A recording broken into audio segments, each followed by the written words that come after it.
Star performer एक counter ज़रूर है और जिसका नाम है हैप्पीएस्ट माइंड। फाइनली इसने अपने इन्वेस्टर्स को हैप्पी आज के सत्र में ज़रूर किया होगा। निचले स्तरों से आप देखिए 16% का उछाल और ये एकाएक स्पाइक आया है। वजह है कंपनी की रेवेन्यू ग्रोथ गाइडेंस को बढ़ाना। रिवीजन किया है इन्होंने अपनी गाइडेंस में। अभिषेक के पास चलते हैं। अभिषेक पूरी डिटेल के साथ तैयार हैं कि पहले क्या गाइडेंस थी, अब क्या गाइड कर रहे हैं और बाकी की कमेंट्री कैसी है। अभिषेक, बट किस इतनी शानदार कमेंट्री है कि स्टॉक 16% चल गया। सृष्टि, आपको याद होगा कुछ दिनों पहले हम चर्चा कर भी रहे थे कि हैप्पीएस्ट माइंड का शेयर काफ़ी ज़्यादा पिटाई का शिकार हुआ है और ये कंपनी जब लॉन्च हुई थी 2020 में इसकी लिस्टिंग हुई। अशोक सूटा के गाइडेंस में हमने देखा था कि डिजिटल फर्स्ट इनिशिएटिव के लिए कंपनी ये जानी जाती थी, लेकिन बीच में कहने की थोड़ी ऑफ ट्रैक हो गई। लेकिन जो कमेंट्री आज दी है हम देख रहे हैं कि रिन्यूड इंटरेस्ट है। तो 1500 रुपये वाला शेयर गिरते गिरते 500 रुपये के भी नीचे चला गया था।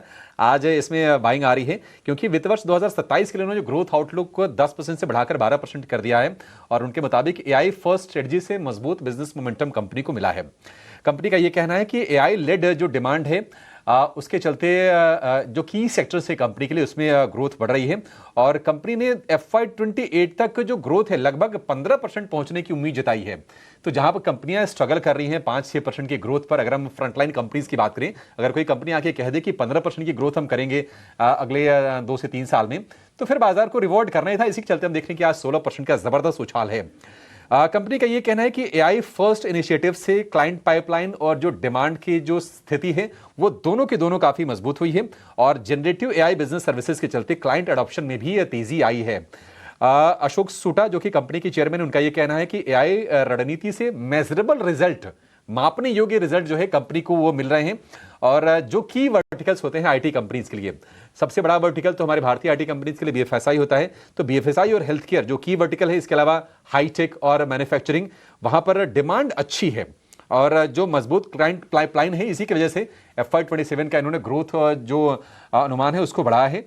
लेकिन अगर आप शेयर की चाल की बात करेंगे तो आज की जबरदस्त तेजी के बावजूद अगर आप महीने भर में देखेंगे तो आपको शेयर ये लगभग फ्लैट दिखाई देगा। थोड़ी बहुत हल्की फुल्की नरमी आपको नजर आएगी। 6 महीने की बात करें लगभग 32-34% की गिरावट इस साल में अब तक हम देख रहे हैं कि 15-16% के आसपास की गिरावट है और एक साल में 45% ये शेयर नीचे आ गया है। तो काफी ज्यादा पिटाई हुई है। कंपनी के अप्रोच को लेकर प्रॉब्लम नहीं रही, लेकिन थोड़ी बिजनेस में गिरावट आई थी बीच में और हमने नतीजे खराब होते हुए देखे थे। वैल्यूएशंस बहुत हाई थे कंपनी के। ये चिंता तब भी हम जता रहे थे जब ये 1000-1500 के रेंज में कारोबार कर रहा था, तो वैल्यूएशन करेक्शन हो गया है और इसके बाद निवेशकों ने आज इसको हाथों हाथ लिया है। 16% का जबरदस्त उछाल और आप वॉल्यूम भी देखिए, 1.5 करोड़ शेयरों के आसपास का वॉल्यूम इसमें है। एक राय ले लेते हैं। 500 रुपए के नीचे तो अभी भी है, 55 रुपए चढ़ा है, 395 रुपए के भाव हैं। अंशुल जी, बहुत ज्यादा ये पिटा हुआ शेयर था। अच्छा अपडेट आया है कंपनी की तरफ से और वो अपडेट जो बाजार सुनना चाहता है एआई को लेकर, डिजिटल को लेकर, वो अपडेट इन्होंने दिए हैं अपने बिजनेस को लेकर।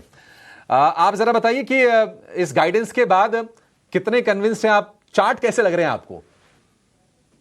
सर, चार्ट पे एक बाउंस बैक बन रहा है। आपने एकदम सही कहा, बीटन डाउन काउंटर है, ऑल टाइम हाई से 78% करेक्ट हो चुका है और एकदम रीसेंट चार्ट देखेंगे तो पिछले 9 महीने में 50% करेक्ट हुआ है।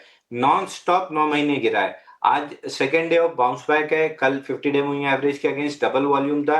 आज 50 डे मूविंग एवरेज के अगेंस्ट 2660% वॉल्यूम राइज है और 50 डे का प्राइस का जो एवरेज है उसको टेस्ट कर रहा है। तो 405 इसके लिए एक मेजर रेजिस्टेंस होगा, वहां तक आराम से पहुंच जाएगा। 405 अगर निकालता है जो 50 डे मूविंग एवरेज है, तो फिर ये पूरी जो 50% फॉल आई है 9 महीने में, इसका 50% रिट्रेसमेंट 467 पे है। वहां तक की अपसाइड बन सकती है 405 रुपए के ऊपर। ऑलमोस्ट आप याद कर लीजिए, तेजस नेटवर्क इसी तरीके से पहला रिवर्सल कैंडल बना था और उसके बाद कंटिन्यूअसली 3 से 4 दिन बाइंग आई थी। तो कुछ उस टाइप का स्ट्रक्चर डेवलप हो सकता है, बट एक बार मैं 405 के ऊपर देखना चाहूंगा कि 50 डे मूविंग एवरेज निकाल के सस्टेन करने लगे, तब बाइंग करना ज्यादा कंफर्टेबल रहेगा। 50% रिट्रेसमेंट 467 के अराउंड है, वो मिल सकता है। ठीक है, 467 तक जा सकता है, लेकिन आपको खरीदना है 405 के ऊपर। अब 405 बहुत ज्यादा दूर नहीं है, बट हमारे जो टेक्निकल एक्सपर्ट्स होते हैं उनके अपने लेवल्स होते हैं, बहुत पके पकाए लेवल्स होते हैं। तो आप आपने अगर धैर्य दिखाया है, थोड़ा धैर्य और दिखा दीजिए, 405 के ऊपर निकल जाए तो फिर इसको आप बाइंग कीजिएगा। आज वॉल्यूम बैक जो बाइंग आई है हैप्पीएस्ट माइंड्स के शेयर में, थोड़ा सा ना गुमनाम सा हो गया था शेयर। आज बहुत दिनों के बाद हमारे रडार पर ही आया है, और रडार पर कोई तभी शेयर आता है जब उसमें हम थोड़ी एबनॉर्मल एक्टिविटी देखते हैं। लेकिन